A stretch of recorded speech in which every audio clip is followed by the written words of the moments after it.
اللهم صل على سيدنا محمد يا رب صل وسلم دائما أبدا على حبيبي.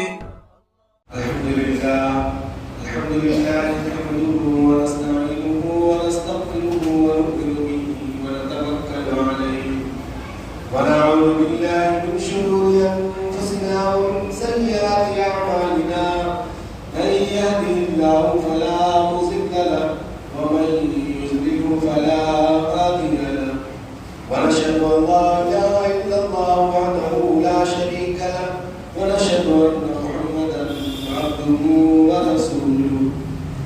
صدق الله. نعوذ بالله من الشيطان الرجيم. بسم الله الرحمن الرحيم.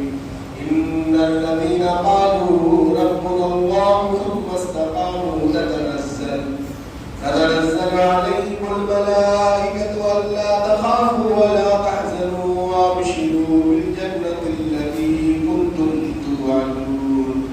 صدق الله العظيم وصدق رسوله النبي الكريم.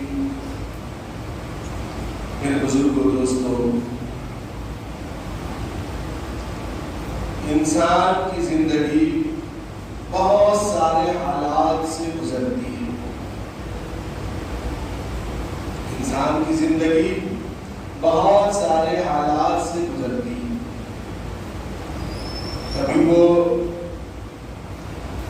اچھی حالت میں ہوتا ہے، کبھی وہ مصیبت میں ہوتا ہے، کبھی وہ خوشی میں ہوتا ہے، کبھی وہ معصیت میں جوجھ رہا ہوتا ہے اور گناہوں میں مبتلا ہوتا ہے. انسان کی زندگی بہت سارے حالات سے گزرتی ہے. انسان ایک حالات میں نہیں رہتا پوری زندگی. گناہ میں بھی مبتلا رہتا ہے، اطاعت میں بھی رہتا ہے اور عبادت میں بھی رہتا ہے، خوشحال بھی رہتا ہے، بدحال بھی رہتا ہے. انسان کی زندگی ساری چیزوں سے گزرتی ہے. تو انسان گزرنے والی زندگی جو ہے، ان سب کا دین ہمارے پاس ہونا چاہیے. جو حالات سے ہماری زندگی گزر رہی ہے، ان سب کا دین ہمارے پاس ہونا ضروری.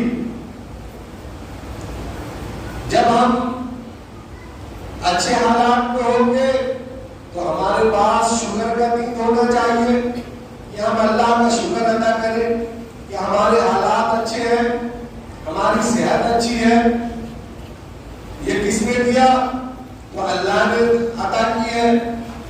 تو ہمارا دین ہونا چاہیے کہ ہم اللہ کا شکر ادا کریں اور اللہ کی جو ہے بڑائی بیان کریں کہ اللہ نے مجھے اچھا رکھا.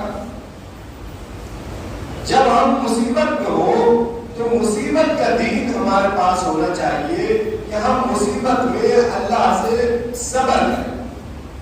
مصیبت کا دین کیا ہے؟ کہ ہم صبر کریں کہ اللہ نے جو مصیبت مجھے عطا کی ہے یہ اللہ ہی دور فرمائیں گے، اللہ کی مرضی سے ہے. حضرت ایوب علیہ السلام جب آپ اللہ سے شکایت کریں گے کہ ہم مصیبت میں ہیں اور ہم پریشان ہیں، ہم بیمار ہیں، تو اللہ تعالیٰ فرمائیں گے کہ تم کیا ایوب علیہ السلام سے بھی زیادہ بیمار تھے؟ تم کیا ایوب علیہ السلام سے بھی زیادہ بیمار تھے؟ ایوب علیہ السلام کئی سال تک بستر پر رہے. وہ بادشاہ وقت تھے. تو فرشتوں نے کہا کہ ایوب علیہ السلام اس لیے آپ کی عبادت کرتے ہیں. اللہ نے سب سے بڑی بات تو اس بات کو سمجھنی ہے کہ اللہ نے نبیوں سے امتحان لیا ہے. اللہ نے نبیوں سے امتحان لیا ہے. ہم تو کسی پلے میں نہیں آتے، کسی جگہ ہم فٹ نہیں ہوتے. اللہ نے نبیوں سے امتحان لیا ہے. تو حضرت ایوب علیہ السلام کے بارے میں فرشتوں نے کہا کہ آپ نے ان کو مال دے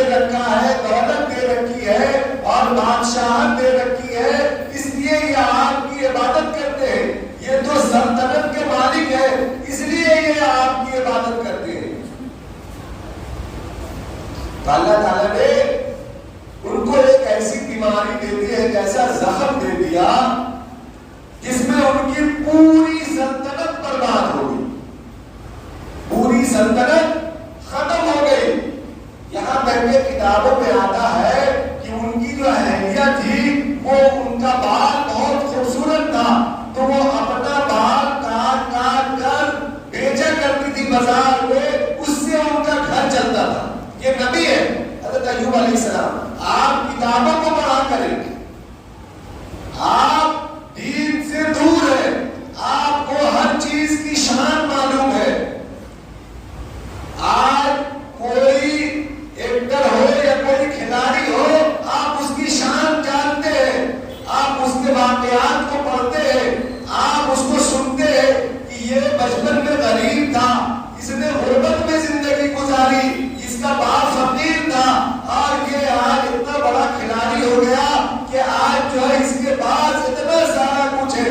لیکن آپ نبیوں کے اور صحابہ کے اور تابعین کے اور بزرگان دین کے حالات کو آپ نہیں پڑھتے۔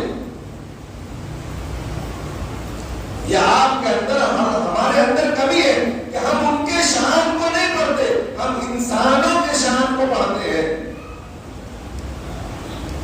کہ آج اس کھلاڑی نے اس مقام کو حاصل کیا، آج اس بزنس مین نے اس مقام کو حاصل کیا کہ اس کا باپ ایک جگہ نوکری کرتا تھا۔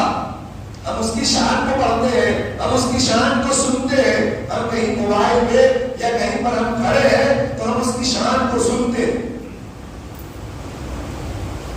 لیکن ہم اپنے نبی کی شان کو اور اپنے صحابہ کے، اپنے بزرگان دین کے، اپنے تابعین کے شان کو نہیں پڑھتے کہ بزرگان دین نے کیا کیا، صحابہ نے کیا کیا۔ حضرت عمر رضی اللہ تعالیٰ عنہ بادشاہ وقت ہے اور آپ کے کپڑے میں 100 پیبند لگے ہوئے ہیں، ہر جگہ پیبند ہے۔ آپ نے ان کی شان کو نہیں پڑھا، بادشاہ وقت ہے، 22 لاکھ مربع میل کے مالک ہے، اور اس کے باوجود آپ کے کپڑے میں پیبند ہے۔ ہم نے ان کی شان کو نہیں پڑھا۔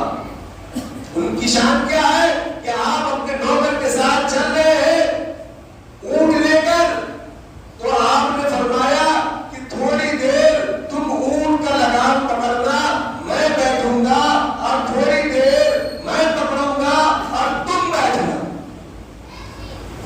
یہ دونوں میں مزاحمت ہوا، جبکہ نوکر نے کہا کہ نہیں آپ بیٹھے میں لگام پکڑوں گا، تو حضرت عمر رضی اللہ عنہ نے کہا کہ نہیں، کچھ دور میں اونٹ پر سوار رہوں گا، لگام تمہارے ہاتھ میں ہوگی، اور کچھ دور تم سوار رہو گے اور لگام میرے ہاتھ میں ہوگی۔ آپ نے اس شان کو نہیں پڑھا، آپ نے اس شان کو نہیں سمجھا۔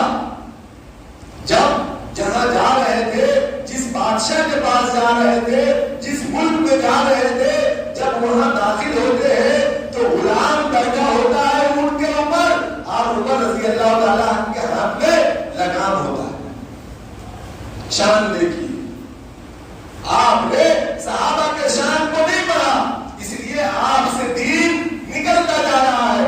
آپ نماز نہیں پڑھتے، آپ روزہ نہیں رکھتے، آپ دین کو اہمیت نہیں دیتے، اس لیے آپ نے صحابہ کے شان کو نہیں پڑھا، آپ نے تابعین کے شان کو نہیں پڑھا، آپ نے نبی کے شان کو نہیں پڑھا، آپ نے خلیفہ کے شان کو نہیں پڑھا، آپ نے حسن حسین کے شان کو نہیں پڑھا۔ ہم نے اور آپ نے پڑھا نہیں، ہم نے اور آپ نے جانا نہیں کہ ان لوگوں کی شان کیا ہے، ان لوگوں کی زبان حیات کیا ہے، ان لوگوں کی زندگیوں میں کیا واقعات ہوئے، ہم نے پڑھا ہی نہیں، ہم نے جانا نہیں۔ ہم نے اگر جانا ہے تو آپ کے کھلاڑی کہاں سے آئے، ان کے باپ کیا کرتے تھے، وہ کیا غربت میں زندگی گزاری، اس نے وہاں کام کیا اور وہ اس شان پہ پہنچ گیا۔ اگر یہ آپ سے پوچھا جائے تو ہم یہ امید کرتے ہیں کہ 99% آدمی کو یہ معلوم ہوگا، لیکن آپ کو آپ کے صحابہ کے بارے میں معلوم نہیں کہ حضرت عمر رضی اللہ عنہ نے کیا کیا اور حضرت ابو بکر صدیق رضی اللہ عنہ نے کیا کیا۔ میرے بزرگوں دوستو، آج مجھے کتابوں کے مطالعے کی ضرورت ضرورت ہے ہم اپنے نبیوں کے شان کو پڑھیں، ہم اپنے صحابہ کے شان کو پڑھیں، ہم اپنے جو ہے بزرگان دین کے شان کو پڑھیں کہ خواجہ صاحب نے کیا کیا، وارث پاک رحمۃ اللہ علیہ نے کیا شان ہے ان کی، اور بہت سارے ہیں نبی ہیں بزرگان دین ہیں، ہم لوگ ان کے شان کو پڑھائیں گے۔ آپ سے پوچھا جائے تو آپ ایک دو بات جو آپ کے ہمیشہ گزرتی ہے یا آپ بول کر پھر آپ چپ ہو جائیں۔ تو اللہ تعالیٰ نے اللہ جب مصیبت دیں گے تو مصیبت کا دین آپ کے پاس ہونا چاہیے۔ مصیبت کا دین کیا ہے؟ یہ صبر کرنا۔ جب آپ مصیبت میں اللہ سے شکایت کریں گے تو اللہ تعالیٰ آپ کو کہیں گے کہ حضرت ایوب علیہ السلام سے زیادہ تم مصیبت میں تھے۔ اللہ آپ سے سوال کریں گے کیا تم ایوب علیہ السلام سے زیادہ مصیبت میں تھے کہ جب میں نے ان کو ایسی بیماری دی کہ اس کی وجہ کر ان کی ساری سلطنت ختم ہو گئی، ذرہ ذرہ ختم ہو گیا، کچھ نہیں بچا، یہاں تک کہ کھانے کو مال نہیں تھا کہ ان کی اہلیہ بازار میں بال کو کاٹ کاٹ کر بیچا کرتی تھی اور اس سے کھانا کھایا کرتی تھی۔ تم اس سے زیادہ پریشان تھے، تم اس سے زیادہ مصیبت میں تھے۔ اس وقت بھی اس حالت میں بھی ایوب علیہ السلام نے اللہ کی عبادت کی۔ اللہ نے ایسا کیوں کیا کہ اللہ کو فرشتوں نے کہا تھا کہ ان کے پاس مال ہے اس لیے یہ آپ کی عبادت کرتے ہیں، اگر ان سے مال چھین لیا جائے تو یہ آپ کی عبادت نہیں کریں گے۔ تو اس بنا پر اللہ نے ان کی یہ حالت بنائی۔ پھر بھی آپ جو ہے اللہ پر قائم رہے، اپنی عبادت پر قائم رہے، آپ نے دین کو چھوڑا نہیں۔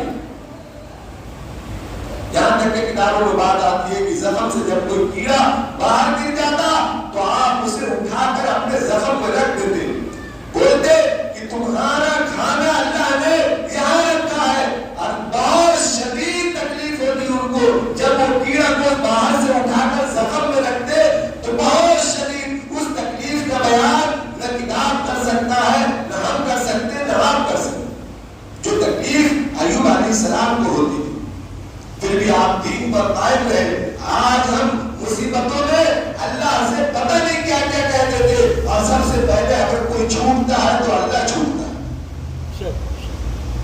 اس لیے میرے بزرگوں دوستوں، میرے پاس ہر قسم کا دین ہونا چاہیے کہ مجھے مصیبت میں اللہ سے کیسے معافی مانگنی ہے، مجھے اللہ کے ساتھ کیسے جو ہے رہنا ہے، اور کیسے نمازیں پڑھنی ہے، اور کیسے جو ہے توبہ استغفار کرنی ہے اگر ہم سے گناہ ہو جائے تو۔ انشاءاللہ الرحمن پھر بقیہ باتیں اگلے جمعہ میں آئیں گی۔ اللہ تعالیٰ عمل کرنے کی توفیق عمل عطا فرمائے۔ وما علینا الا البلاغ۔